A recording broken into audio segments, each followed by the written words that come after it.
Je pense pas que les jeunes s'intéressent pas à la culture québécoise. Je pense que les jeunes s'intéressent pas à une partie de la culture québécoise que les gens qui disent qu'ils s'intéressent pas à la culture québécoise Ouais. s'intéressent. T'sais, on fait souvent des jokes entre amis racisés qu'il y a eu un avant George Floyd et un après George Ouais. Floyd dans le milieu de la télévision. Est-ce que tu l'as vu, ça? Ah ben oui, Pour complètement. vrai? C'est une chose d'avoir une représentation à la télévision, mais c'est une autre chose après ça d'apporter ces histoires-là. Je suis un Québécois, un Montréalais d'origine haïtienne.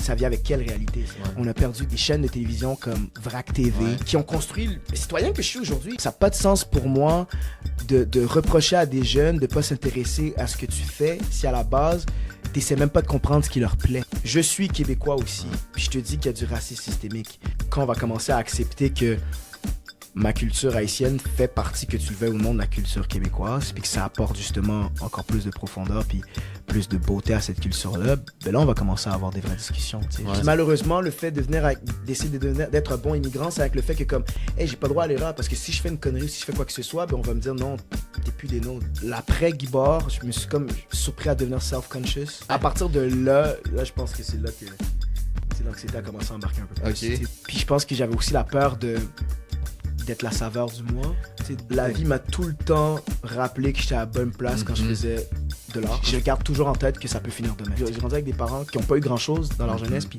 leur rêve à eux, c'est de quitter leur pays pour avoir une meilleure vie pour leurs enfants. On sous-estime à quel point les personnes qui ont grandi à l'église, comme moi, comme d'origine haïtienne, ont vécu avec des traumas.